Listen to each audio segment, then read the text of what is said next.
ಶರಣ ಬಂಧುಗಳೇ, ವಿಶ್ವಗುರು ಬಸವಣ್ಣ ಸಾಂಸ್ಕೃತಿಕ ನಾಯಕ ಜಯಂತಿಯ ಅಂಗವಾಗಿ ಅನುಭವ ಮಂಟಪ ಬಸವಾದಿ ಶರಣರ ವೈಭವ 2025 ಈ ಕಾರ್ಯಕ್ರಮವನ್ನು ಜ್ಯೋತಿಯನ್ನ ಬೆಳಗಿಸಿ ಉದ್ಘಾಟಿಸಬೇಕಾಗಿ ಸನ್ಮಾನ್ಯ ಮುಖ್ಯಮಂತ್ರಿಗಳಾದ ಶ್ರೀ ಸಿದ್ದರಾಮಯ್ಯನವರಲ್ಲಿ, ಕನ್ನಡ ಮತ್ತು ಸಂಸ್ಕೃತಿ ಇಲಾಖೆಯ ಹೆಮ್ಮೆಯ ಸಚಿವರಾದ ಶಿವರಾಜ್ ಎಸ್ ತಂಗಡಗಿಯವರಲ್ಲಿ, ಬಾಗಲಕೋಟೆ ಜಿಲ್ಲಾ ಉಸ್ತುವಾರಿ ಸಚಿವರಾದ ಶ್ರೀ RB ತಿಮ್ಮಾಪುರ ಅವರಲ್ಲಿ, ಹಾಗೆ ವೇದಿಕೆ ಮೇಲಿರುವಂತಹ ಎಲ್ಲ ಗಣ್ಯಮಾನ್ಯರಲ್ಲಿ, ಮಾನ್ಯ ಸಚಿವರಾದ MB ಪಾಟೀಲ್ ಅವರಲ್ಲಿ ಮನವಿ, ಹಾಗೆ 100 ಜನ ಗಾಯಕರಿಂದ ವಚನ ಗಾಯನ ಇದೀಗ.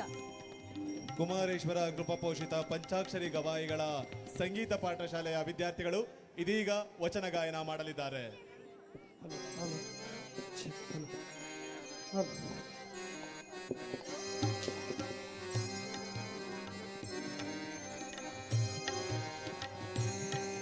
ಉಳ್ಳವರು ಶಿವಾಲಯ ಮಾಡುವರು, ಉಳ್ಳವರು ಶಿವಾಲಯ ಮಾಡುವರು.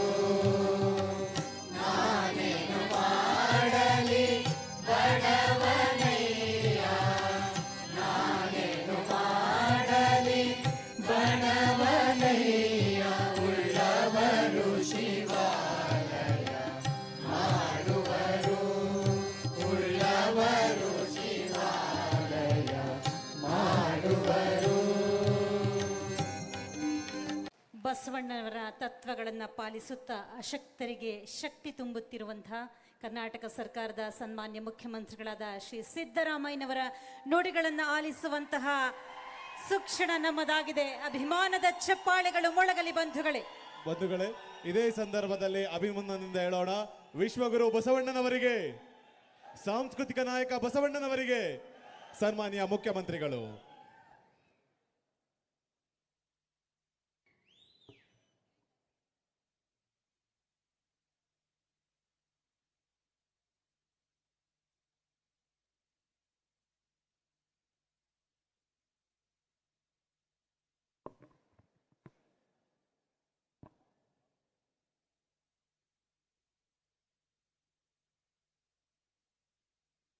ಬಸವ ಜಯಂತ್ಯೋತ್ಸವ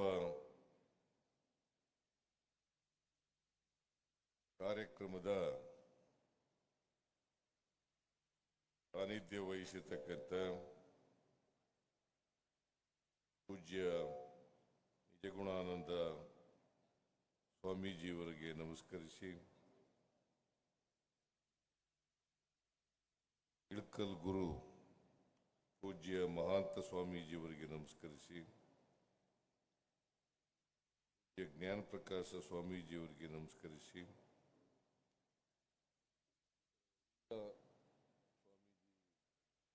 ಧರ್ಮಗುರುಗಳಿದ್ದಾರೆ, ಎಲ್ಲ ಧರ್ಮಗಳ ಗುರುಗಳು, ನಮ್ಮ ದೇಶದಲ್ಲಿ ಅನೇಕ ಜಾತಿಗಳಿದ್ದಾವೆ, ಅನೇಕ ಧರ್ಮಗಳಿದ್ದಾವೆ. ಆ ಎಲ್ಲ ಧರ್ಮಗುರುಗಳಲ್ಲಿ ನಮಸ್ಕರಿಸಿ,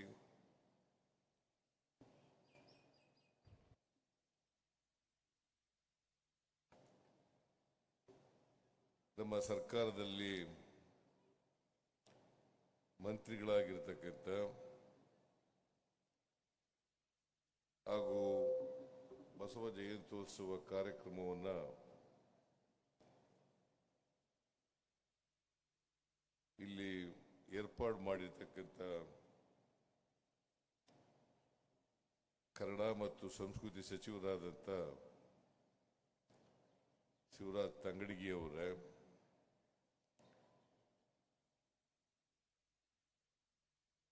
ಬಿಜಾಪುರ ಜಿಲ್ಲಾ ಉಸ್ತುವಾರಿ ಸಚಿವರು, ಕೈಗಾರಿಕಾ ಸಚಿವರು ಆದಂಥ ಶ್ರೀ MB ಪಾಟೀಲ್ ಅವರೇ, ಬಾಗಲಕೋಟೆ ಜಿಲ್ಲಾ ಉಸ್ತುವಾರಿ ಸಚಿವರು,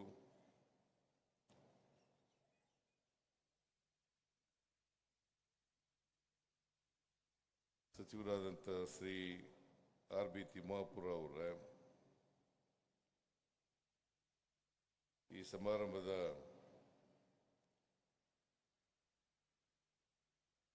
ಅಧ್ಯಕ್ಷತೆ ವಹಿಸಿರ್ತಕ್ಕಂಥ ಈ ಕ್ಷೇತ್ರದ ಶಾಸಕರು ಆದಂಥ ಕಾಶ್ಯಪ್ಪನವರ, ಮಾಜಿ ಸಚಿವರು ಶಾಸಕರು ಆದಂಥ ಶ್ರೀ HY ಮೇಟಿಯವರೇ,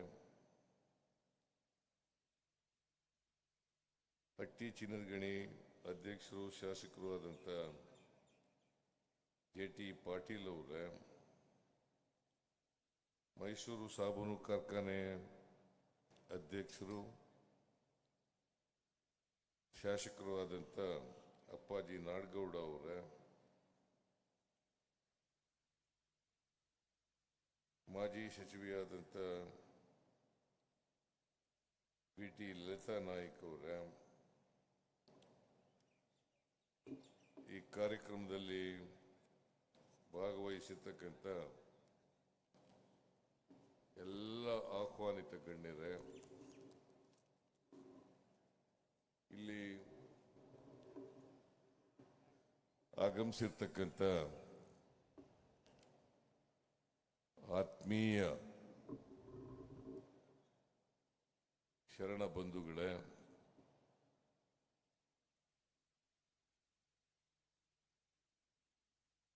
ಮಾಧ್ಯಮದ ಗೆಳೆಯರೇ, ಇವತ್ತು ಡಾಕ್ಟರ್ ಗುಂಜಾಳ್ ಅವರಿಗೆ ಈ ಸಂದರ್ಭದಲ್ಲಿ ರಾಷ್ಟ್ರೀಯ ಬಸವ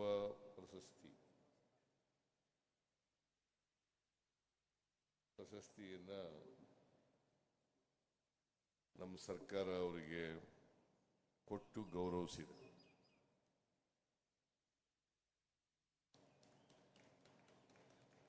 ಅವರು ಅದನ್ನು ಸ್ವೀಕಾರ ಮಾಡಿ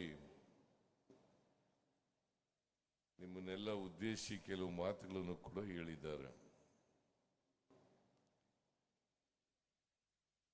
ನಾನು ಅವರಿಗೆ ಸರ್ಕಾರದ ವತಿಯಿಂದ ಕನ್ನಡ ನಾಡಿನ 7 ಕೋಟಿ ಜನರ ವತಿಯಿಂದ ಅಭಿನಂದನೆಗಳನ್ನು ಸಲ್ಲಿಸಲಿಕ್ಕೆ ಬಯಸ್ತಾ ಇದ್ದೀನಿ.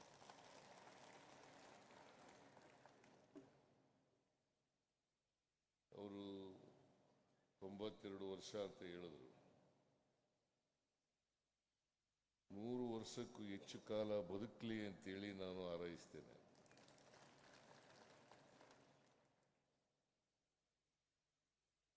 ಈ ವಚನ ಸಾಹಿತ್ಯ ಕ್ಷೇತ್ರದಲ್ಲಿ ಅಪಾರವಾದಂಥ ಕೆಲಸವನ್ನು ಮಾಡಿದ್ದಾರೆ.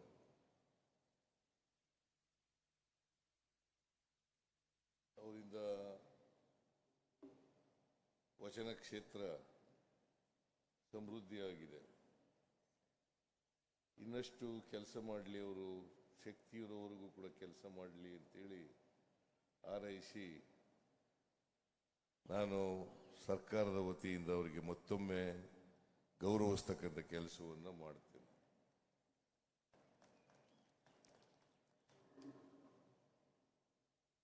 ನಿನ್ನೆಯಿಂದ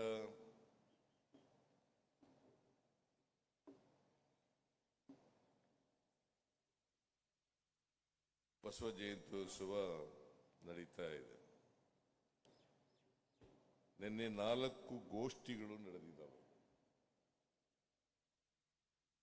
ಹೊಸ 4 ಗೋಷ್ಠಿಗಳಲ್ಲಿ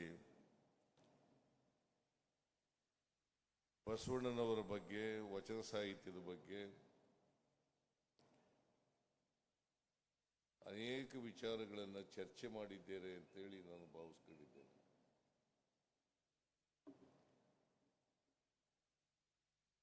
ಯಾಕಂದ್ರೆ ಇವತ್ತು ಪ್ರಜಾಪ್ರಭುತ್ವ ವ್ಯವಸ್ಥೆಯಲ್ಲಿ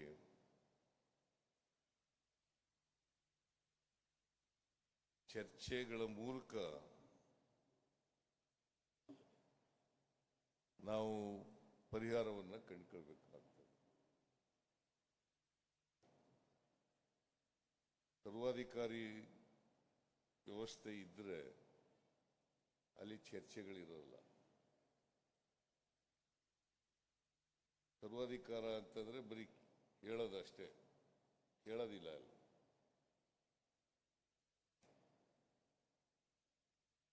ನಾವು ಏನು ಹೇಳ್ತೀವಿ ಅದನ್ನು ಕೇಳಿ ನಾವು ಹೇಳ್ದಾಗೆ ನೀವು ಹೇಳ್ದಾಗೆ ಕೇಳಾಗಿಲ್ಲ. ಇದು ಪ್ರಜಾಪ್ರಭುತ್ವ ವ್ಯವಸ್ಥೆ. ಸರ್ವಾಧಿಕಾರದಲ್ಲಿ ಹೇಳೋದಷ್ಟೇ, ಮನ್ ಕಿ ಬಾತ್ ಹೇಳೋದಷ್ಟೇ, ಹೇಳೋದಿಲ್ಲ.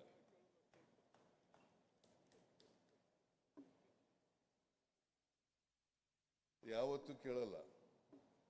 ಅವ್ರು ಏನು ಹೇಳ್ತಾರೆ ಅದನ್ನೇ ಕೇಳಬೇಕು ಅಷ್ಟೇ ಅಲ್ವಾ? ಅದು ಸರ್ವಾಧಿಕಾರಿ ಲಕ್ಷಣ, ಸರ್ವಾಧಿಕಾರಿ ಧೋರಣೆ.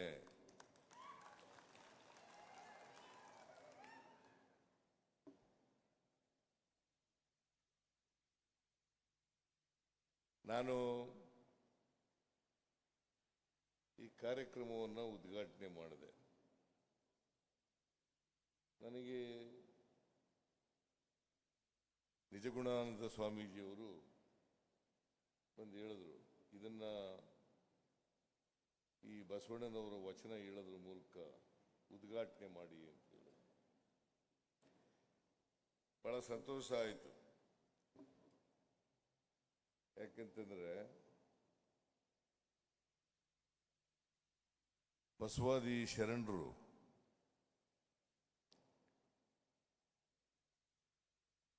ವರ್ಗ ಮತ್ತು ಜಾತಿ ಭೇದ ವ್ಯವಸ್ಥೆ ಇದೆಯಲ್ಲ, ಅಸಮಾನತೆ ಇದೆಯಲ್ಲ, ತಾರತಮ್ಯ ಇದೆಯಲ್ಲ, ಕಂದಾಚಾರ ಮೌಢ್ಯಗಳಿದ್ದಾವಲ್ಲ,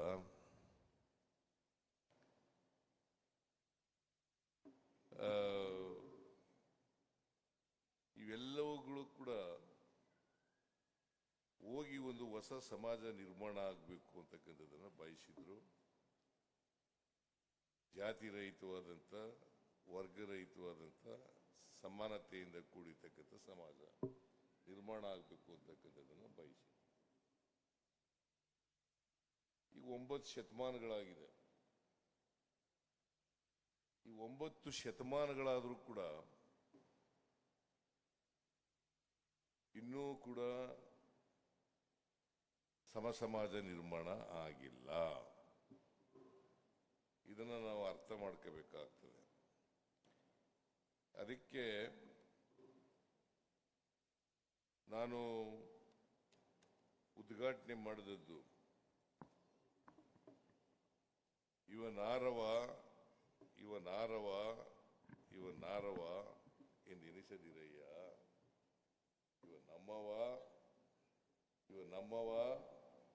ಇವ ನಮ್ಮವ ಎಂದೆನಿಸಯ್ಯ ಕೂಡಲ ಸಂಗಮ ದೇವ,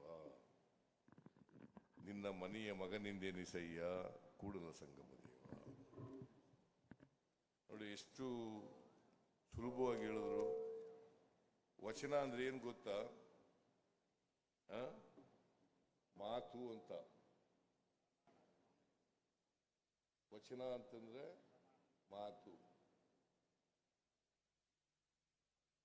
ಕನ್ನಡ ಭಾಷೆನಲ್ಲಿ, ಜನರ ಭಾಷೆನಲ್ಲಿ ಹೇಳದೆ ವಚನ ಸಾಹಿತ್ಯ. ಜನರ ಭಾಷೆನಲ್ಲಿ ಹೇಳೋದಿದೆಯಲ್ಲ, ಆ ಜನರ ಭಾಷೆನಲ್ಲಿ ಧರ್ಮ ಬೋಧನೆ ಮಾಡೋದು, ಸಮಾಜವನ್ನ ತಿಳಿ ಹೇಳ್ತಕ್ಕಂಥದ್ದು, ಸಮಾನತೆಯ ಬಗ್ಗೆ ಮಾತನಾಡ್ತಕ್ಕಂಥದ್ದು, ಜಾತಿ ರಹಿತವಾದಂಥ, ವರ್ಗರಹಿತವಾದಂಥ ಸಮಾಜವನ್ನು ಯಾಕೆ ನಿರ್ಮಾಣ ಮಾಡಬೇಕು ಅಂತಕ್ಕಂಥದ್ದು ಹೇಳ್ತಕ್ಕಂಥದ್ದು ಇದೆಯಲ್ಲ, ಇದು ನಿಮ್ಗೆಲ್ರಿಗೂ ಅರ್ಥ ಆಗೋ ಭಾಷೆನಲ್ಲಿ ಹೇಳಬೇಕು. ಅದಕ್ಕೆ ಕನ್ನಡದ ಭಾಷೆನಲ್ಲಿ, ಜನ ಮಾತನಾಡ್ತಕ್ಕಂಥ ಭಾಷೆನಲ್ಲಿ ವಚನ ಸಾಹಿತ್ಯ ರಚನೆ ಆಯಿತು. ಅದಕ್ಕೆ ಒಂದು ಸಾಹಿತ್ಯ ರೂಪ ಕೊಟ್ಟು, ಅದೇ ವಚನ ಸಾಹಿತ್ಯ. ಈಗ ಹಿಂದೆ ನಾವೆಲ್ಲ ಕೇಳ್ತಾ ಇದ್ದೀವಿ, ನಾವೆಲ್ಲ ಓದ್ಕೊಂಡಿದ್ದೀವಿ, ಕೇಳಿದ್ದೀವಿ. ಸಂಸ್ಕೃತ ಕಲ್ತ್ರೆ ಅವರ ಕಿವಿಗೆ ಕಾತ್ ಸೀಸ ಉಯ್ರಿ ಅಂತ ಹೇಳ್ತಾ ಇದ್ರು. ಅವ್ರ ಕಿವಿಗೆ ಕಾತ್ ಸೀಸ. ಯಾಕಂತಂದ್ರೆ 90ಕ್ಕೂ ಹೆಚ್ಚು % ಜನ ಅಕ್ಷರ ಸಂಸ್ಕೃತಿಯಿಂದ ವಂಚಿತರಾಗಿದ್ರು. ಇವತ್ತು ಯಾಕೆ ಅಸಮಾನತೆ ಇದೆ ಸಮಾಜದಲ್ಲಿ? ಅಸಮಾನತೆ ಯಾಕೆ ನಿರ್ಮಾಣ ಆಯಿತು? ಯಾಕಂತಂದ್ರೆ ಬಹುಸಂಖ್ಯಾತ ಜನ ಅಕ್ಷರ ಸಂಸ್ಕೃತಿಯಿಂದ ವಂಚಿತರ.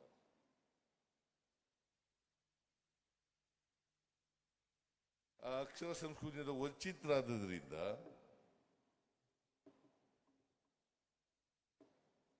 ಅಸಮಾನತೆ ನಿರ್ಮಾಣ ಆಯಿತು.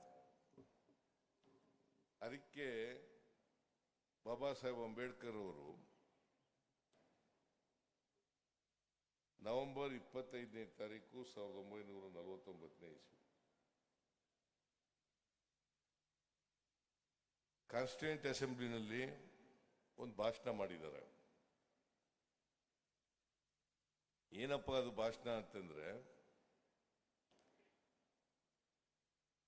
ಒಂದಿನ ನಮ್ಮ ಸಂವಿಧಾನ ಅಂಗೀಕಾರ ಆಗೋದಕ್ಕಿಂತ ಒಂದಿನ ಮುಂಚಿತವಾಗಿ 1949 ನವೆಂಬರ್ 26ನೇ ತಾರೀಕು ಅಂಗೀಕಾರ ಆಯಿತು ನಮ್ಮ ಸಂವಿಧಾನ.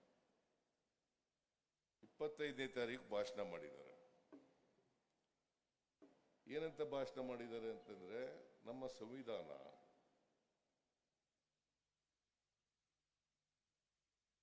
ಸಾವಿರದ 1950ನೇ ಇಸ್ವಿ ಜನವರಿ 26ನೇ ತಾರೀಕು ಜಾರಿ ಆಗ್ತದೆ.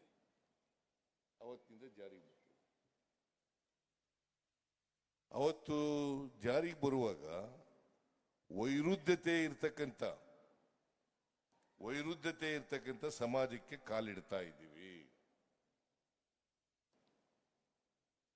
ನಮಗೆ 1947 ಆಗಸ್ಟ್ 15ನೇ ತಾರೀಕು ರಾಜಕೀಯ ಪ್ರಜಾಪ್ರಭುತ್ವ ಸಿಕ್ಕಿದೆ.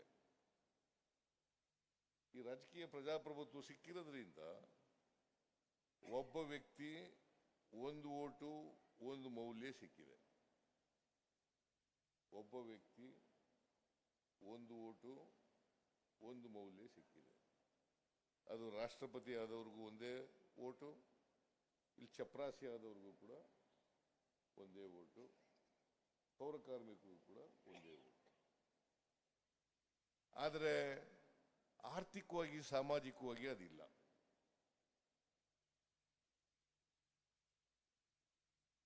ಆರ್ಥಿಕ ಅಸಮಾನತೆ ಇದೆ, ಸಾಮಾಜಿಕ ಅಸಮಾನತೆ ಇದೆ.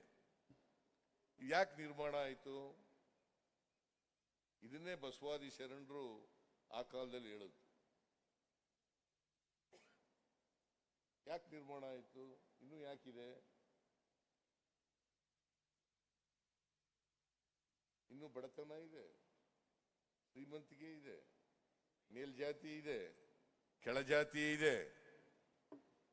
ಯಾಕಪ್ಪ ಇದೆ? ಇದು ಹೋಗ್ಬೇಕು ಬೇಡ?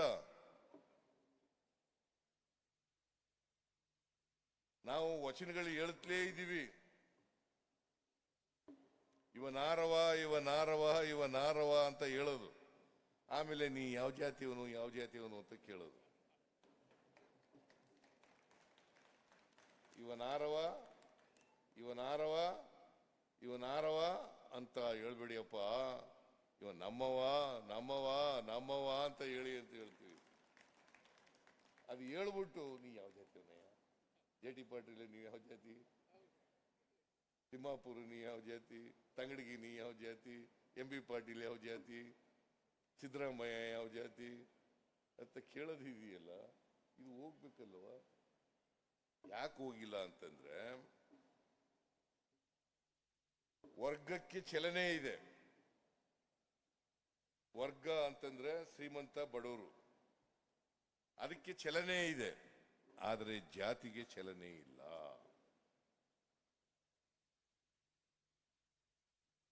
ಯಾವಾಗ ಜಾತಿ ಚಲನೆ ಇರಲ್ಲ, ಜಾತಿ ಹೋಗಲ್ಲ.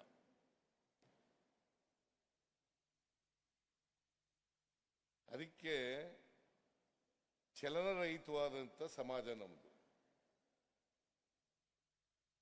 ಯಾವಾಗ ಚಲನೆ ಬರ್ತದಪ್ಪ ಅಂತಂದ್ರೆ, ಪ್ರತಿಯೊಬ್ಬರಿಗೂ ಕೂಡ ಆರ್ಥಿಕವಾಗಿ, ಸಾಮಾಜಿಕವಾಗಿ, ರಾಜಕೀಯವಾಗಿ, ಶೈಕ್ಷಣಿಕವಾಗಿ ಶಕ್ತಿ ಬಂದಾಗ ಮಾತ್ರ ಜಾತಿ ಹೋಗ್ಲಿಕ್ಕೆ ಸಾಧ್ಯ ಆಗ್ತದೆ, ಅಲ್ಲದೆ ಹೋಗಲ್ಲ. ಇದನ್ನು ನಾವು ಅರ್ಥ ಮಾಡ್ಕೋಬೇಕಾಗ್ತದೆ. ಸರಿ, ಈಗ ಬಸವಣ್ಣನ ಯಾಕೆ ನಾವು ಗೌರವಿಸ್ತೀವಿ, ಅವರ ಜಯಂತಿ ಉತ್ಸವವನ್ನು ಯಾಕೆ ಆಚರಣೆ ಮಾಡ್ತೀವಿ ಅಂತಂದ್ರೆ, ನಾವೆಲ್ಲರೂ ಕೂಡ ಮನುಷ್ಯರಾಗಿ ನಡ್ಕೊಳ್ತಕ್ಕಂಥ ಪ್ರಯತ್ನವನ್ನು ಮಾಡಬೇಕು. ಮನುಷ್ಯರಾಗಿ ನಡ್ಕೋಬೇಕು. ಮನುಷ್ಯತ್ವನೇ ಇಲ್ಲದೆ ಹೋದರೆ ನಾವು ಮನುಷ್ಯ ಸಮಾಜವನ್ನು ನಿರ್ಮಾಣ ಮಾಡಲಿಕ್ಕೆ ಸಾಧ್ಯ ಇಲ್ಲ. ಈ ಜಾತಿ ವ್ಯವಸ್ಥೆಗೆ ಚಲನೆ ಕೊಡಲಿಕ್ಕೂ ಕೂಡ ಸಾಧ್ಯ ಆಗಲ್ಲ. ಅದಕ್ಕೆ ಆರ್ಥಿಕ ಸಾಮಾಜಿಕ ಶಕ್ತಿಯನ್ನು ತುಂಬಿದಾಗ ಮಾತ್ರ ಚಲನೆ ಸಿಗಲಿಕ್ಕೆ ಸಾಧ್ಯ. ಈಗ 850 ವರ್ಷಗಳ ಹಿಂದೆ, ಸುಮಾರು ಈಗ 900 ವರ್ಷ ಆಯ್ತಾ ಬಂದಿರ್ಬೋದು, 900 ವರ್ಷ, 9 ಶತಮಾನಗಳು. ಇನ್ನೂ ಜಾತಿ ಹೋಗಿಲ್ವಲ್ಲ, ಇದು ಹೇಳುತ್ತಲೇ ಇದ್ದೀವಿ. ಇವನ್ ಆರವ, ಇವನ್ ಆರವ, ಇವನ್ ನಮ್ಮವ, ಇವನ್ ನಮ್ಮವ ಅಂತಲೇ ಹೇಳುತ್ತಲೇ ಇದ್ದೀವಿ. ಹೋಗೇ ಇಲ್ವಲ್ಲ. ಇದನ್ನ ಬಹಳ ಜನ ಇದನ್ನ ಹೇಳ್ಕೊಂಡು ಜಾತಿ ಮಾಡ್ತಾ ಇರ್ತಾರೆ. ಆಮೇಲೆ ನಾವೆಲ್ಲ ಏನ್ ತಿಳ್ಕೊಂಡಿದ್ದೋ, ಶಿಕ್ಷಣ ಸಿಕ್ಬಿಟ್ರೆ ಎಲ್ರೂ ಜಾತ್ಯತೀತ ಸಮಾಜ ನಿರ್ಮಾಣ ಆಗ್ಬಿಡ್ತದೆ ಅಂತ ಅನ್ಕೊಂಡಿದ್ದು. ಎಂತ ಶಿಕ್ಷಣ ಸಿಗ್ತಾ ಇದೆ ನಮಗೆ? ಇನ್ನು ಈ ಕರ್ಮ ಸಿದ್ಧಾಂತದ ವಿರುದ್ಧ ಬಸವಣ್ಣವರು ಹೋರಾಟ ಮಾಡಿದ್ರು, ಅವರ ಹಿಂಬಾಲಕರೆಲ್ಲ ಹೋರಾಟ ಮಾಡಿದ್ರು, ಶರಣರೆಲ್ಲ ಹೋರಾಟ ಮಾಡಿದ್ರು. ಕರ್ಮ ಸಿದ್ಧಾಂತ ಅಂದ್ರೆ ಏನು? ನೀನ್ ಯಾಕಪ್ಪ ಅಂಗಿ ಇಲ್ಲ, ನಿನ್ಗೆ ಯಾಕೆ ಹೊಟ್ಟೆಗಿಟ್ಟು ಊಟ ಇಲ್ಲ, ನಿನ್ಗೆ ಯಾಕೆ ಬಟ್ಟೆ ಇಲ್ಲ, ನಿನ್ಗೆ ಯಾಕೆ ಸೂರಿಲ್ಲ ಅಂತಂದ್ರೆ, ನನ್ನ ಕರ್ಮ ಸ್ವಾಮಿ, ನನ್ನ ಕರ್ಮ, ಹಿಂದಿನ ಜನ್ಮದಲ್ಲಿ ನಾನು ಏನೇನೋ ಪಾಪದ ಕೆಲಸಗಳೆಲ್ಲ ಮಾಡ್ಬಿಟ್ಟಿದ್ದೆ, ಅದಕ್ಕೆ ಈ ಜನ್ಮದಲ್ಲಿ ಹಿಂಗೆ ಹುಟ್ಬಿಟ್ಟಿದ್ದೀನಿ ಅಂತ ಅದನ್ನ ಬಿತ್ತಿ ಗಟ್ಟಿ ಮಾಡಿ ಬೆಳೆಸಿ ನೀರು ಹಾಕಿ ಪಟ್ಟಭದ್ರ ಹಿತಾಸಕ್ತರು ಮಾಡ್ಬಿಟ್ಟಿದ್ದಾರೆ. ಅದನ್ನ ಅರ್ಥ ಮಾಡ್ಕೋಬೇಕು ಬೇಡ ನಾವು? ಬರೀ ಬಸವ ಜಯಂತಿಯನ್ನ ಆಚರಣೆ ಮಾಡಿದ್ರೆ ಪ್ರಯೋಜನ ಆಗಲ್ಲ. ಇದು ಅರ್ಥ ಮಾಡ್ಕೋಬೇಕು. ವಿದ್ಯಾವಂತರು ಕೂಡ ಈಗ ಏನಪ್ಪ ನೀನು ಯಾಕೆ ಹಿಂಗೆ ಆಗಿದೆಯಾ ಅಂತಂದ್ರೆ, ನಾನು ಹಣೆ ಬರ ಸ್ವಾಮಿ. ಏನು ಹಣೆಲಿ ಬರೋದನ್ನ ದೇವರು? ಹಣೆಯಲ್ಲಿ ಹಿಂಗಾಗುವಂತ ಬರೀತಾನ? ಎಂ ಬಿ ಪಾಟೀಲ್ ಮಾತ್ರ ಮಂತ್ರಿ ಆಗು ಅಂತ ಹೇಳಿರ್ತಾರೆ, ಇನ್ನೊಬ್ಬರಿಗೆ ಬೇರೆಯವರಿಗೆಲ್ಲ ಮಂತ್ರಿ ಆಗಬೇಡ ಅಂತ ಬರೆದಿರ್ತಾನ. ನನಗೆ ಚೀಫ್ ಮಿನಿಸ್ಟರ್ ಆಗಂತ ಬರೆದ್ಬಿಟ್ಟಿದ್ದಾನ. ನಮ್ಮ ಮನೆಯಲ್ಲ 6 ಜನ ನಾವು ಒಡ ಹುಟ್ಟಿದವರು, 6 ಜನ, 2 ಹೆಣ್ಮಕ್ಳು, 4 ಜನ ಗಂಡು ಮಕ್ಕಳು. ಅವರೆಲ್ಲರೂ ಅವಿದ್ಯಾವಂತರು. ನಾನು ಒಬ್ಬ ಮಾತ್ರ ಲಾವ್ ಓದ್ಕೋ ಚೀಫ್ ಮಿನಿಸ್ಟರ್ ಆಗುವಂತ ಬರೆದ್ಬಿಟ್ನ ಹಣೆ ಮೇಲೆ ದೇವರು.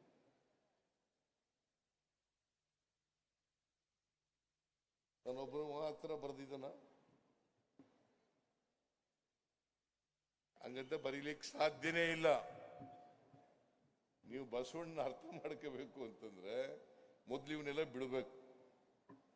ಎಲ್ಲ ವಿದ್ಯಾವಂತರಾಗ್ಬಿಡೋದು, ಡಾಕ್ಟರ್ಗಳಾಗೋದು, ಇಂಜಿನಿಯರ್ಗಳಾಗೋದು, ವಿಜ್ಞಾನಿಗಳಾಗೋದು, ಸಂಶೋಧಕರಾಗೋದು, ಆಮೇಲೆ ಹಣೆ ಬರದಲ್ಲಿ ನಂಬಿಕೆ ಇಟ್ಕೊಂಡು ಏನ್ ಪ್ರಯೋಜನ ಏನಾಗುತ್ತೆ? ಸಮಾಜದಲ್ಲಿ ಬದಲಾವಣೆ ಹೆಂಗ್ ತರ್ತೀವಿ ನಾವು? ಹೆಂಗ್ರಿ JT ಪಾಟೀಲ್ ತರೋದು? ಇನ್ನು ಹೇಳ್ಕೊಂಡೇ ಕೂತಿರೋದ? ಬದಲಾವಣೆ ಆಗ್ಬೇಕಲ್ಲ. ಅಟ್ಲೀಸ್ಟು ನಾವು ಇವತ್ತು ಶಬ್ದ ಮಾಡೋಣ, ಇಂಥದ್ದೆಲ್ಲ ಬಿಟ್ಬಿಡ್ತೀವಿ ನಾವು ಅಂತ. ದೊಡ್ಡ ಪ್ರತಿಮೆ ಮಾಡೋದು ಆಮೇಲೆ, ಪ್ರತಿಮೆ ಮಾಡೋದ್ರಿಂದ ಮಾಡಬಾರ್ದು ಅಂತ ಹೇಳಲ್ಲ ನಾನು. ಮಾಡೋಣ, ಅದನ್ನು ಮಾಡೋಣ. ಕರ್ಮ ಸಿದ್ಧಾಂತ ಬಿಡ್ಬೇಕಲ್ಲ. ಶಬ್ದ ಮಾಡ್ಬೇಕಲ್ವಲ್ರಿ?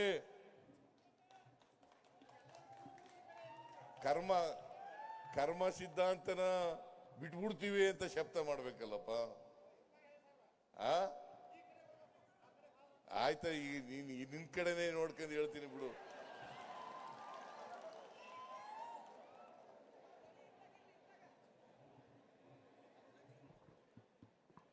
ಕೇಳಿಸ್ತಾ ಇದೆ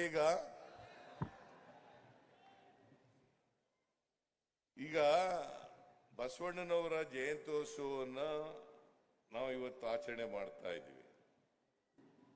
ಬಸವಣ್ಣನವರು ಏನನ್ನ ಹೇಳಿದ್ರು, ಯಾವ ರೀತಿ ನಡ್ಕೊಂಡ್ರು, ಆ ರೀತಿ ಮಾಡ್ಬೇಕಲ್ವಾ? ಅಲ್ವಾ? ಬಸವಣ್ಣವ್ರು ಏನ್ ಹೇಳಿದ್ರು?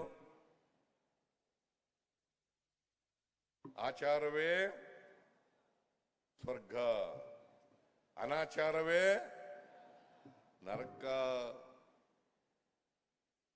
ಸ್ವರ್ಗ ಅವು ಎಲ್ಲಿದವು ಗೊತ್ತಿಲ್ಲ ನಮಗೆ. ಆಚಾರವೇ ಸ್ವರ್ಗ, ಅನಾಚಾರವೇ ನರಕ. ಧರ್ಮ ಅಂತಂದ್ರೆ ಏನು ಸುಮ್ಮನೆ ದೊಡ್ಡ ದೊಡ್ಡ ವ್ಯಾಖ್ಯಾನ ಮಾಡ್ಬಿಡೋದು ಧರ್ಮದ ಬಗ್ಗೆ. ನಿಮ್ಗೇನು ಅರ್ಥ ಆಗಬಾರ್ದು, ನೀವು ಪಾಲನೆನೂ ಮಾಡಬಾರ್ದು, ಹಂಗ ಅರ್ಥ ಧರ್ಮ ಬೋಧನೆ ಮಾಡ್ಬಿಡೋದು. ಧರ್ಮ ಅಂತಂದ್ರೆ ಏನು? ಬಸವಣ್ಣವ್ರು ಏನು ಹೇಳಿದ್ದಾರೆ? ದಯೆಯೇ ಧರ್ಮದ ಮೂಲವಯ್ಯ, ದಯೆ ಇಲ್ಲದ ಧರ್ಮವ್ಯಾವುದಯ್ಯ. ಎಷ್ಟು ಸರಳವಾಗಿ ಹೇಳಿದ್ದಾರೆ ನೋಡಿ. ದಯೆಯೇ ಧರ್ಮದ ಮೂಲವಯ್ಯ, ದಯೆ ಇಲ್ಲದ ಧರ್ಮವ್ಯಾವುದಯ್ಯ. ಇದು ಎಷ್ಟು ಸುಲಭ ಅಲ್ವಾ ಪಾಲನೆ ಮಾಡೋದು? ನಿಮಗೆ ದಯೆ ಇರಬೇಕು ಇನ್ನೊಬ್ಬರ ಬಗ್ಗೆ. ಅದಕ್ಕೆ ಬಾಬಾ ಸಾಹೇಬ್ ಅಂಬೇಡ್ಕರ್ ಅವರು ಬಸವಣ್ಣವ್ರನ್ನ ಓದ್ಕೊಂಡಿದ್ದಾರೆ. ಯಾಕಂದ್ರೆ ಅವರ ಬರಹಗಳಲ್ಲಿ ಬಸವಣ್ಣವ್ರನ್ನ ಪ್ರಸ್ತಾಪ ಮಾಡ್ತಾರೆ. ಏನ್ರಿ ಗುಂಜಾಳ ಅವ್ರೆ ಅಲ್ವಾ? ಪ್ರಸ್ತಾಪ ಮಾಡ್ತಾರೆ. ಅವರು ಬಸವಣ್ಣವ್ರನ್ನೆಲ್ಲ ಓದ್ಕೊಂಡಿರೋದ್ರಿಂದಲೇ, ಇಡೀ ಜಗತ್ತಿನ ಸಂವಿಧಾನಗಳನ್ನೆಲ್ಲ ಓದ್ಕೊಂಡಿರೋದ್ರಿಂದಲೇ ಇಂಥ ಸಂವಿಧಾನ ಈ ದೇಶಕ್ಕೆ ಬರಲಿಕ್ಕೆ ಸಾಧ್ಯ ಆಯಿತು. ಸಾಧ್ಯ ಆಯ್ತಿತ್ತ? ಅದಕ್ಕೆ ನಾವು ಅಂಬೇಡ್ಕರ್ ಏನ್ ಹೇಳಿದ್ದಾರೆ? ಯಾರಿಗೆ ಇತಿಹಾಸ ಗೊತ್ತಿರಲ್ಲ ಅವ್ರು ಯಾರು ಕೂಡ ಇತಿಹಾಸ ನಿರ್ಮಾಣ ಮಾಡಲಿಕ್ಕೆ ಸಾಧ್ಯ ಇಲ್ಲ. ಗಾಂಧೀಜಿ ಓದ್ಕೋಬೇಕು, ಬುದ್ಧನ ಓದ್ಕೋಬೇಕು, ಬಸವಣ್ಣನ ಓದ್ಕೋಬೇಕು, ಅಂಬೇಡ್ಕರ್ ಓದ್ಕೋಬೇಕು. ಇವು ಓದ್ಕೊಳ್ಳದೆ ಹೋದ್ರೆ, ಇತಿಹಾಸ ತಿಳ್ಕೊಳ್ಳದೆ ಹೋದ್ರೆ ನಾವು ಇತಿಹಾಸ ನಿರ್ಮಾಣ ಮಾಡಲಿಕ್ಕೆ ಸಾಧ್ಯ ಇಲ್ಲ. ಇದನ್ನ ನಾವು ಸ್ಪಷ್ಟವಾಗಿ ತಿಳ್ಕೋಬೇಕಾಗ್ತದೆ, ಅರ್ಥ ಮಾಡ್ಕೋಬೇಕಾಗ್ತದೆ. ಬಸವಣ್ಣ, ಬುದ್ಧ, ಅಂಬೇಡ್ಕರ್ ಇವರು ಯಾಕೆ ವಿಷನರಿಗಳಾದರು ಅಂತಂದ್ರೆ, ಇನ್ನು 10 ವರ್ಷಕ್ಕೆ, 20 ವರ್ಷಕ್ಕೆ, 100 ವರ್ಷಕ್ಕೆ, 1000 ವರ್ಷಕ್ಕೆ ಏನಾಗಬಹುದು ಅಂತಕ್ಕಂಥದನ್ನ ಊಹಿಸಿ ಅರ್ಥ ಮಾಡ್ಕೊಂಡಿದ್ರು. ಅದಕ್ಕೋಸ್ಕರ ವಿಷನರಿಗಳು ಅಂತ ಕರೀತೀವಿ. ಬಸವಣ್ಣ, ಅಂಬೇಡ್ಕರ್ ಏನ್ ಹೇಳಿದ್ರು? ಈ ಸಂವಿಧಾನ ಇದೆಯಲ್ಲ, ನಮ್ಮ ದೇಶದ ಸಂವಿಧಾನ ಇದೆಯಲ್ಲ, ಅದು ನಾನು ಎಲ್ಲ ದೇಶಗಳ ಸಂವಿಧಾನದಲ್ಲೆಲ್ಲ ಅಧ್ಯಯನ ಮಾಡಿ ಯಾವುದು ಒಳ್ಳೇದಿದೆ ಅದು ತೆಗೆದು ಇದರಲ್ಲಿ ಸೇರಿಸಿ ನಮ್ಮ ಇತಿಹಾಸ ಇದೆಯಲ್ಲ ಅದನ್ನೆಲ್ಲ ಸೇರಿಸಿ ನಾನು ಸಂವಿಧಾನ ರಚನೆ ಮಾಡಿದ್ದೀನಿ ಅಲ್ವಾ? ಈ ಸಂವಿಧಾನದ ಬಗ್ಗೆ ನೀವು ತಿಳ್ಕೊಳ್ಳದೆ ಹೋದ್ರೆ, ಅರ್ಥ ಮಾಡ್ಕೊಳ್ಳದೆ ಹೋದ್ರೆ, ನೀವು ಯಾರು ಕೂಡ ಸಮಾಜದಲ್ಲಿ ನಿಮ್ಮ ಸಮಾಜಕ್ಕೆ ಒಳ್ಳೆ ಕೊಡುಗೆ ಕೊಡಲಿಕ್ಕೆ ಸಾಧ್ಯ ಇಲ್ಲ. ಕೊಡಕ್ಕಾಗ್ತದ? ಅದಕ್ಕೆ ತಿಳ್ಕೋಬೇಕು. ಅದಕ್ಕೆ ಸಂವಿಧಾನ ಇದೆಯಲ್ಲ, ಸಂವಿಧಾನಕ್ಕೆ ಯಾರಿಗೆ ಅದರ ಆಶಯಗಳು, ಧ್ಯೇಯೋದ್ದೇಶಗಳು ಗೊತ್ತಿದ್ದಾವೆ ಅವ್ರ ಕೈನಲ್ಲಿ ಸಂವಿಧಾನ ಇರಬೇಕು. ಅದಕ್ಕೆ ವಿರುದ್ಧವಾಗಿರೋರ ಕೈನಲ್ಲಿ ಇದ್ರೆ ಏನಾಗುತ್ತೆ ಸಂವಿಧಾನ? ಇದನ್ನ ಅರ್ಥ ಮಾಡ್ಕೋಬೇಕಾಗುತ್ತೆ. ಅದಕ್ಕೆ ಸಂವಿಧಾನಕ್ಕೆ, ಧ್ಯೇಯೋದ್ದೇಶಗಳಿಗೆ, ಆಶಯಗಳಿಗೆ ವಿರುದ್ಧವಾಗಿರ್ತಕ್ಕಂಥವ್ರ ಕೈನಲ್ಲಿ ಸಂವಿಧಾನ ಇದ್ರೆ ಹೆಂಗಾಗ್ತದೆ?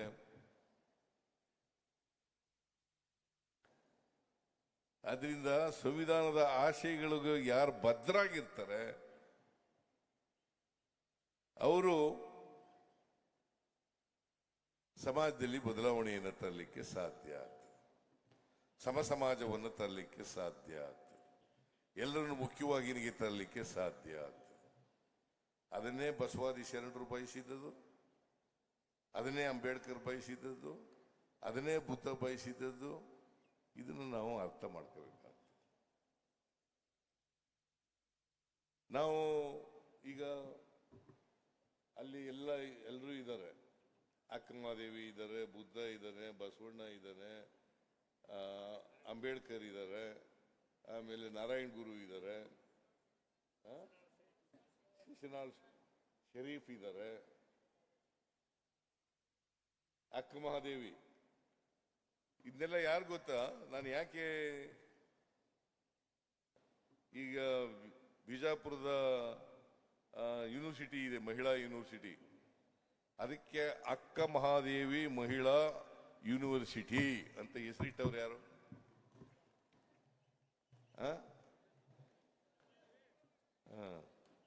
ಶಿವಮೊಗ್ಗದಲ್ಲಿ ಒಂದು ಜಾಗ ಇದೆ, ಜೈಲ್ ಜಾಗ, ಅದಕ್ಕೆ ಅಲ್ಲಮ ಪ್ರಭು ಅಂತ ಹೆಸರಿಟ್ಟವ್ರು ಯಾರು? ಬಸವಣ್ಣನವರ ಎಲ್ಲ ಸರ್ಕಾರಿ ಕಚೇರಿಗಳಲ್ಲಿ ಬಸವಣ್ಣವರ ಫೋಟೋ ಇಡಬೇಕು ಅಂತೇಳಿ ತೀರ್ಮಾನ ಮಾಡಿದವ್ರು ಯಾರು?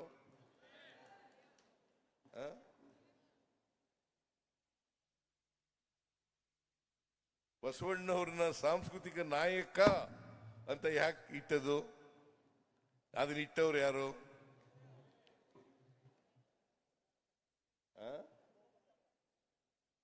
ಈ ಅನುಭವ ಮಂಟಪ ಇದೆಯಲ್ಲ, ಅನುಭವ ಮಂಟಪ, ಅನುಭಾವವನ್ನು ವ್ಯಕ್ತ ಮಾಡ್ತಾ ಇದ್ದಂತ ಮಂಟಪ ಅದು.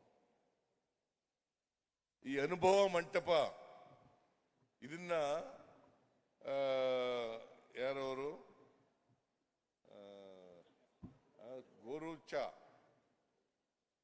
ಗೋರೂಚ ಅವರ ಅಧ್ಯಕ್ಷತೆಯಲ್ಲಿ ಒಂದು ಸಮಿತಿಯನ್ನ ಮಾಡಿ ಅವರಿಂದ ರಿಪೋರ್ಟ್ ತಗೊಂಡು ಅನುಭವ ಮಂಟಪವನ್ನು ಪುನಶ್ಚೇತನ ಮಾಡಬೇಕು ಅಂತೇಳಿ ತೀರ್ಮಾನ ಮಾಡಿದವರು ನಮ್ಮ ಸರ್ಕಾರ.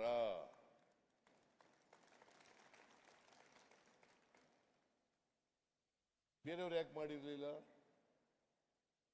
ಆಮೇಲೆ ಬೇರೆಯವರು ಬಂದ್ರು, ಅದನ್ನು ಮುಂದುವರಿಸ್ತಕ್ಕಂಥ ಕೆಲಸ ಆಯ್ತು. ಈಗ ನಿಜಗುಣಾನಂದ ಸ್ವಾಮೀಜಿ ಹೇಳಿದ್ದಾರೆ, ನಾವು ಈ ವರ್ಷನೇ ಅದನ್ನ ಪೂರ್ಣಗೊಳಿಸಬೇಕು ಅಂತ ಮಾಡಿದ್ದೀವಿ. 25-26ನೇ ಆರ್ಥಿಕ ವರ್ಷದಲ್ಲೇ ಪೂರ್ಣಗೊಳಿಸಬೇಕು ಅಂತ ಮಾಡಿದ್ದೀವಿ. ಸುಮಾರು 700 ಕೋಟಿ ರೂಪಾಯಿಗಳನ್ನ ಖರ್ಚು ಮಾಡ್ತಾ ಇದ್ದೀವಿ. ಬಸವ ಕಲ್ಯಾಣದಲ್ಲಿ 700 ಕೋಟಿ ರೂಪಾಯಿಗಳನ್ನ ಖರ್ಚು ಮಾಡ್ತಕ್ಕಂಥ ಕೆಲಸವನ್ನು ಮಾಡ್ತಾರೆ. ನಾನೆಲ್ಲ ಇವನ್ನೆಲ್ಲ ಯಾಕೆ ಮಾಡ್ತಾ ಇದ್ದೀನಿ ಅಂತಂದ್ರೆ ಎಲ್ರಿಗೂ ಬಸವಣ್ಣ ಗೊತ್ತಾಗಬೇಕು, ಬಸವಣ್ಣ ವಿಚಾರಧಾರೆಗಳು ಗೊತ್ತಾಗಬೇಕು. ಬಸವಣ್ಣವರು ಮತ್ತೆ ಕನಕದಾಸರು ಎರಡು ಸಾಹಿತ್ಯ ಲೋಕದಲ್ಲಿ ಬಹಳ ಪ್ರಮುಖವಾಗಿರುವಂಥ ಘಟ್ಟಗಳನ್ನು ನೋಡಲಿಕ್ಕೆ ನಾವು ಸಾಧ್ಯ ಇದ್ದೀವಿ. ಒಂದು ವಚನ ಸಾಹಿತ್ಯ, ಇನ್ನೊಂದು ದಾಸ ಸಾಹಿತ್ಯ. ವಚನ ಸಾಹಿತ್ಯ ಮತ್ತು ದಾಸ ಸಾಹಿತ್ಯ. ಕನಕದಾಸರು ಕೂಡ ಅವತ್ತು ಪ್ರಚಲಿತವಾಗಿದ್ದಂಥ ಭಾಷೆನಲ್ಲಿ ಹೇಳಕ್ ಹೋಗ್ಲಿಲ್ಲ, ಜನರಿಗೆ ನೀತಿ ಹೇಳಕ್ ಹೋಗ್ಲಿಲ್ಲ, ಧರ್ಮ ಹೇಳಕ್ ಹೋಗಿರ್ಲಿಲ್ಲ. ಇವರು ಕೂಡ ಕನ್ನಡದಲ್ಲಿ ಕನ್ನಡ ಜನರ ಭಾಷೆಯಲ್ಲಿ ಹೇಳ್ತಕ್ಕಂಥ ಪ್ರಯತ್ನವನ್ನು ಮಾಡಿದ್ರು. ಅವತ್ತು ಪ್ರಚಲವಾಗಿದ್ದಂಥ ಭಾಷೆ ಯಾವುದು? ಸಂಸ್ಕೃತ. ಅಲ್ವಾ? ಸಂಸ್ಕೃತ ಗೊತ್ತಾ ನಿಮಗೆ? ನಾನು ನಮ್ಮ ನಂಜೇಗೌಡ ಅಂತ ಒಬ್ಬ ವೀರ ಮಕ್ಕಳು ಕುಣಿತ ಕಲಿಸ್ತಿದ್ದ ನನಗೆ. ನಾನು 5ನೇ ತರಗತಿಗೆ ಮೊದಲನೇ ಪ್ರಾಥಮಿಕ ಶಾಲೆ ಓದಲಿಲ್ಲ, ನಾನು ಗೌರ್ಮೆಂಟ್ ಶಾಲೆನಲ್ಲಿ 1ರಿಂದ 4ನೇ ತರಗತಿವರೆಗೂ ಓದಲಿಲ್ಲ ನಾನು. ಆಮೇಲೆ ಅವನು ಹೇಳ್ಕೊಟ್ಟಿದ್ದ. ಆಮೇಲೆ 5ನೇ ತರಗತಿ ನೇರವಾಗಿ ಸೇರ್ಕೊಬಿಟ್ಟೆ. ಆಗ ನಮಗೆ ಒಂದು ಅಮರಕೋಶ ಅಂತ ಓದಿಸ್ತಾ ಇದ್ದ. ಇವರೆಲ್ಲ ಸಂಸ್ಕೃತ ಕಲ್ತಿದ್ದೀರಿ ನೀವೆಲ್ಲ? ಕಲ್ತಿಲ್ವಾ? ಬಹಳ ಜನ ಕಲ್ತ್ಕೊಂಡಿದ್ದಾರೆ. ನಾವು ಸ್ವಾಮೀಜಿಗಳು ಮಾಡಿದೀವಲ್ಲ, ಅವರೆಲ್ಲ ಸಂಸ್ಕೃತ ಕಲ್ತ್ಕೊತಾ ಇದ್ದಾರೆ. ಅಲ್ಲ, ಕಲೀರಿ, ಬೇಡ ಅಂತ ಹೇಳಕ್ ಹೋಗಲ್ಲ ನಾನು. ಸಂಸ್ಕೃತ ಕಲೀಲಿಕ್ಕೆ ಹೋಗ್ಬೇಡಿ. ಆದರೆ ಸಂಸ್ಕೃತನೇ ನಮ್ಮ ಆಡು ಭಾಷೆ ಏನಲ್ಲ, ಜನರ ಭಾಷೆ ಅಲ್ಲ. ಯಾವ ಭಾಷೆನೂ ಕಲಿಬೇಡಿ ಅಂತ ನಾನು ಹೇಳಲ್ಲ, ಎಲ್ಲ ಭಾಷೆನೂ ಕಲ್ತ್ಕೊಳ್ಳಿ. ಆದರೆ ನಮ್ಮ ಭಾಷೆಗೆ ಗೌರವ ಕೊಡ್ತಕ್ಕಂಥ ಕೆಲಸ ಮಾಡಬೇಕು.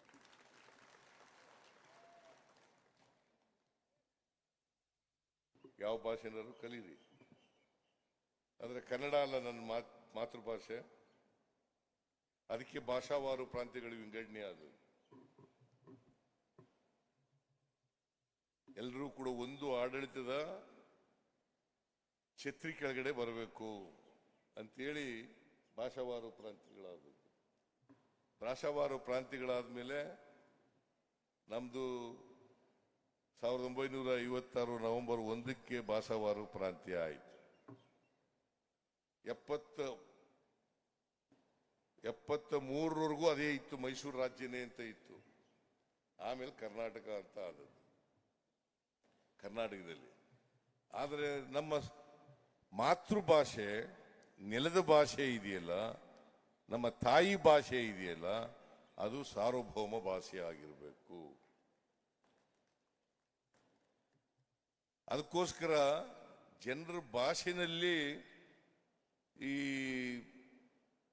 ಬಸವಾದಿ ಶರಣರು ಜನರಿಗೆ ಧರ್ಮವನ್ನು ತಿಳಿಸ್ತಕ್ಕಂಥ ಪ್ರಯತ್ನವನ್ನು ಮಾಡಿದ್ರು.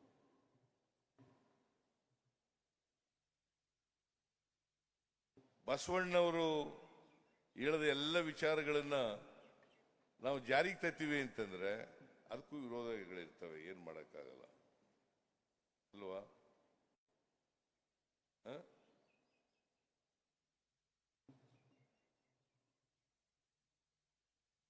ಇವತ್ತು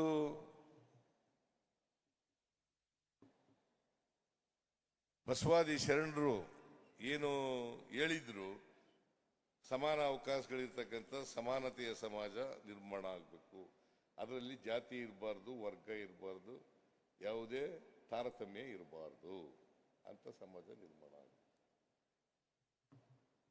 ಅಂತ ಸಮಾಜ ನಿರ್ಮಾಣ ಮಾಡಕ್ ಹೋದ್ರೆ ಅನೇಕ ಅಡೆತಡೆಗಳು, ಅನೇಕ ಜನ ಅದಕ್ಕೆ ವಿರೋಧ ವ್ಯಕ್ತ ಮಾಡ್ತಕ್ಕಂಥವ್ರು ಎಲ್ಲ ಜನ ಇದ್ದಾರೆ.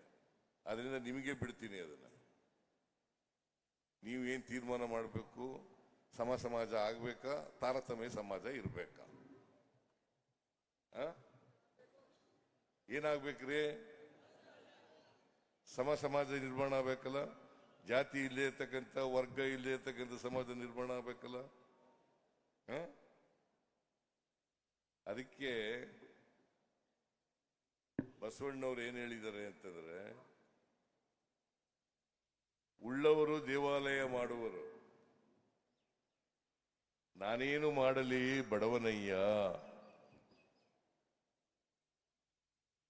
ಈ ದೇವ್ರಿಗೂ ನಿಮಗೂ ಮಧ್ಯವರ್ತಿಗಳು ಯಾರು ಇರಬಾರದು ಅಲ್ವೇನಪ್ಪ? ಇತ್ತಾನೆ ಬಸವಣ್ಣ ಹೇಳಿದ್ದು, ಉಳ್ಳವರು ದೇವಾಲಯ ಮಾಡುವರು, ನಾನೇನು ಮಾಡಲಿ ಬಡವನಯ್ಯ. ನನ್ನ ದೇಹವೇ ದೇಗುಲ, ಶಿರವೇ ವನ್ನ ಕಳಸವಯ್ಯ, ಕೂಡಲ ಸಂಗಮ ದೇವ. ನನ್ನ ಕಾಲೇ ಕಂಬ, ನನ್ನ ದೇಹವೇ ದೇಗುಲ, ನನ್ನ ಶಿರವೇ ವನ್ನ ಕಳಸವಯ್ಯ, ಕೂಡಲ ಸಂಗಮ ದೇವ. ನೋಡಿ ಎಷ್ಟು ಸುಲಭವಾಗಿ ಹೇಳಿದ್ರು ದೇವ್ರ ಬಗ್ಗೆ ವರ್ಣನೆ ಮಾಡ್ತಾ. ಅದಕ್ಕೆ ಈ ದೇವ್ರ ಬಗ್ಗೆ ನಾವು ಕಲ್ಪನೆಗಳಿದಾವಲ್ಲ, ಈ ಕಲ್ಪನೆಗಳಿಗೆ ಬಹಳ ಸ್ಪಷ್ಟವಾದಂಥ ಉತ್ತರವನ್ನ ಬಸವಾದಿ ಶರಣರು ಕೊಟ್ಟಿದ್ದಾರೆ.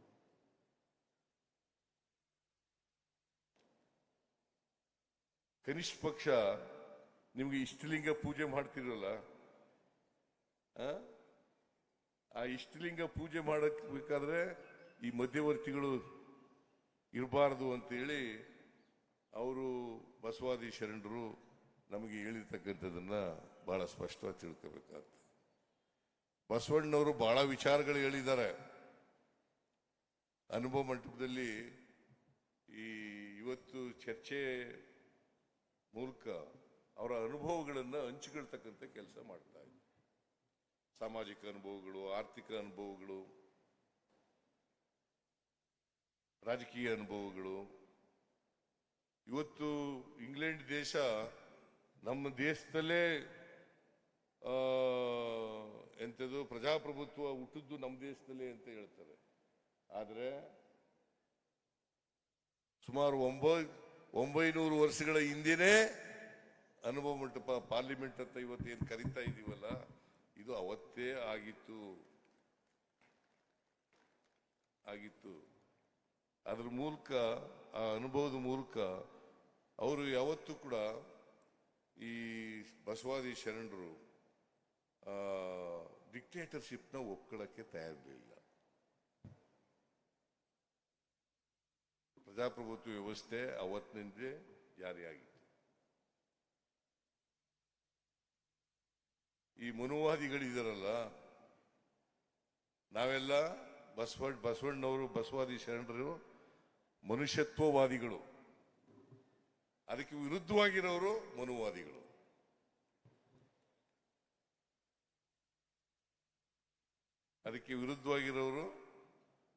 ಮನುವಾದಿಗಳು.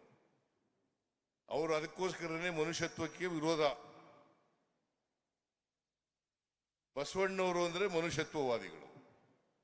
ನಮಗೆ ಮನುವಾದ ಬೇಕಾ, ಮನುಷ್ಯತ್ವವಾದ ಬೇಕಾ? ಮನುಷ್ಯತ್ವವಾದ ಅಲ್ವಾ? ಅದನ್ನು ಮಾಡದೆ ನಾವು ಬಸವಾದಿ ಶರಣರಿಗೆ ಸಲ್ಲಿಸ್ತಕ್ಕಂಥ ಗೌರವ. ಅದಕ್ಕೋಸ್ಕರವಾಗಿ ಯಾರ ಇವನು ಬರ್ಕೊಟ್ಟರು,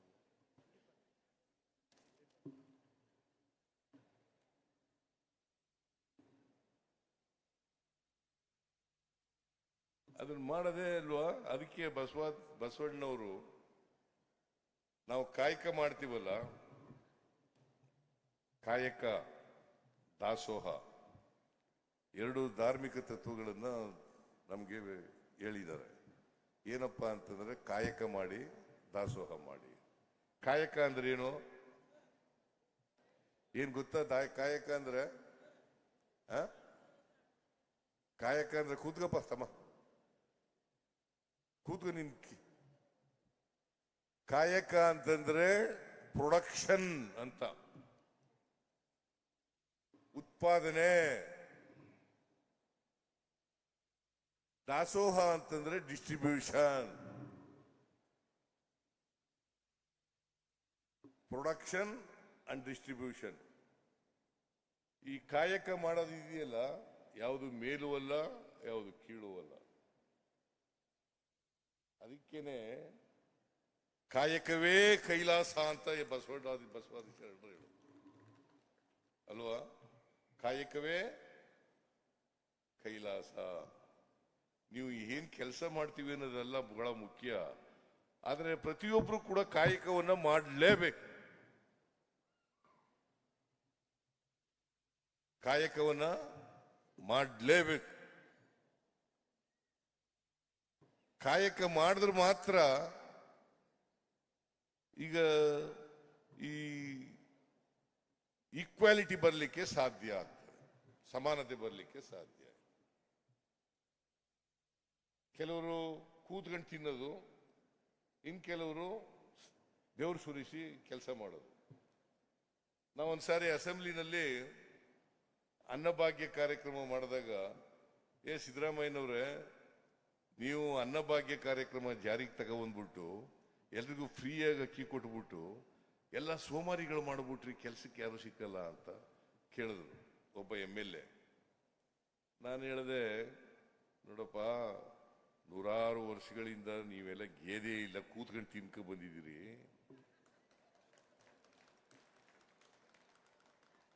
ಕೂತ್ಕೊಂಡು ತಿಂದಿದ್ದೀರಿ. ನೀವು ಒಂದಷ್ಟು ದಿನ ಗೇಯ್ರಿ, ಅವರೊಂದಿನ ರೆಸ್ಟ್ ತಗೊಳ್ಳಿ, ಯಾರು ಕೆಲಸ ಮಾಡೋದು ರೆಸ್ಟ್ ತಗೊಳ್ಳಿ.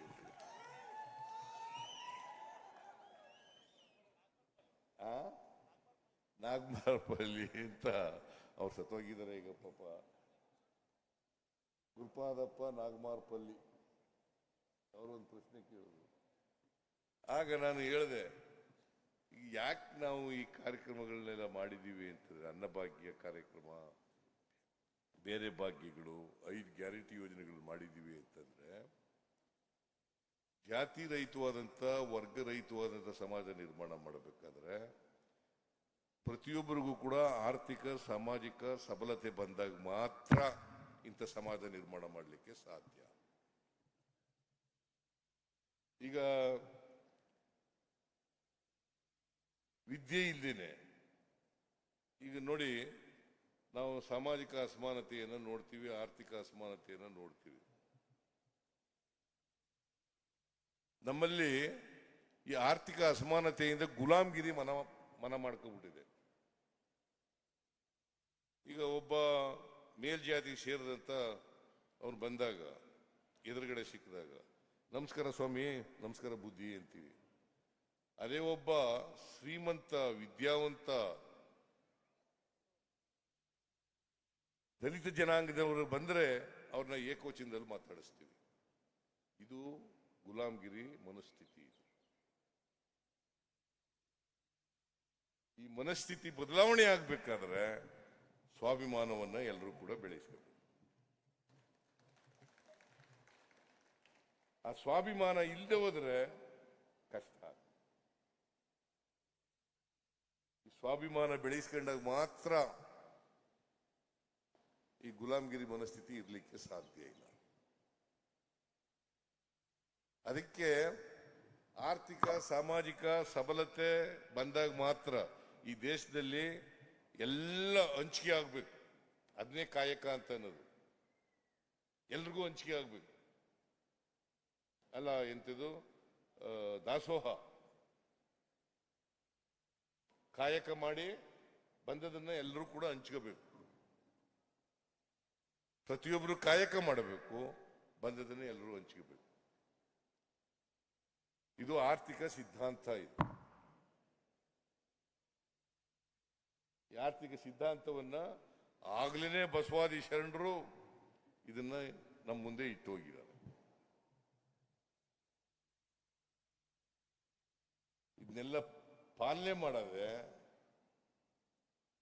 ಮಾಡದೆ ಬಸವಾದಿ ಶರಣರಿಗೆ ನಾವು ಸಲ್ಲಿಸ್ತಕ್ಕಂಥ ಗೌರವ. ಪ್ರತಿಮೆ ದೊಡ್ಡದು ಮಾಡಬೇಕು ಅಂತ ಹೇಳಿದ್ದಾರೆ, ಬೆಂಗಳೂರಿನಲ್ಲಿ ಮಾಡಬೇಕು ಅಂತ ಹೇಳಿದ್ದಾರೆ, ಇಲ್ಲಿ ಮಾಡಬೇಕು ಅಂತ ಹೇಳಿದ್ದಾರೆ. ಎಲ್ಲಿ ಅಂತ ನೋಡೋಣ, ಒಂದು ದೊಡ್ಡ ಪ್ರತಿಮೆ ಮಾಡೋಣ, ಬಸವಣ್ಣವ್ರ ಪ್ರತಿಮೆ ಮಾಡೋಣ. ಮಾಡಬಾರ್ದು ಅಂತ ಸರ್ಕಾರನೇ ಮಾಡ್ತೀವಿ. ಆಮೇಲೆ ನಿಜಗುಣಾನಂದ ಸ್ವಾಮೀಜಿ ಇನ್ನೊಂದು ಹೇಳಿದ್ದಾರೆ, ನೀಲಾಂಬಿಕೆ ಅಲ್ಲ, ಅಕ್ಕ ಅದು ಅವ್ರದ್ದು ಒಂದು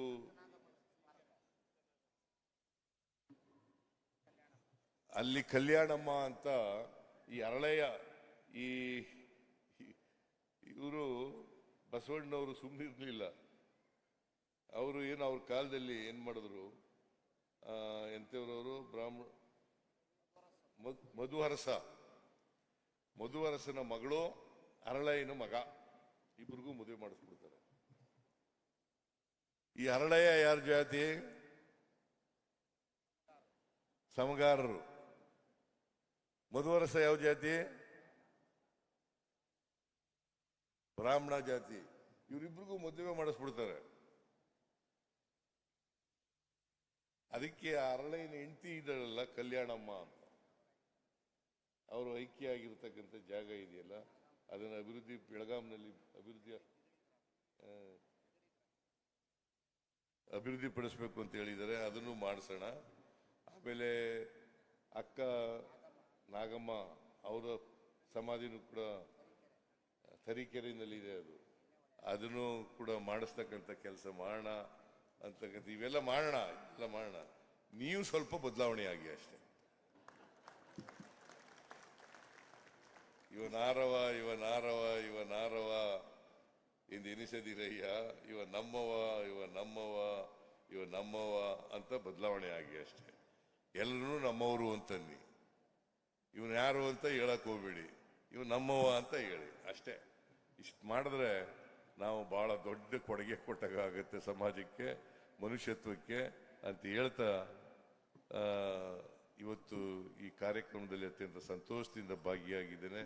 ಈ ನಾಡಿನ ಎಲ್ಲ ಜನರಿಗೆ, ನಿಮಗೆ ಬಸವಣ್ಣನವರ ಜಯಂತ್ಯೋತ್ಸವದ ಶುಭಾಶಯಗಳನ್ನು ಕೋರಿ ನನ್ನ ಮಾತುಗಳನ್ನು ಮುಗಿಸ್ತೇನೆ. ಜೈ ಹಿಂದ್, ಜೈ ಕರ್ನಾಟಕ. ಬಂಧುಗಳೇ, ಜೈ ಬಾಪು, ಜೈ ಭೀಮ್, ಜೈ ಬಸವ.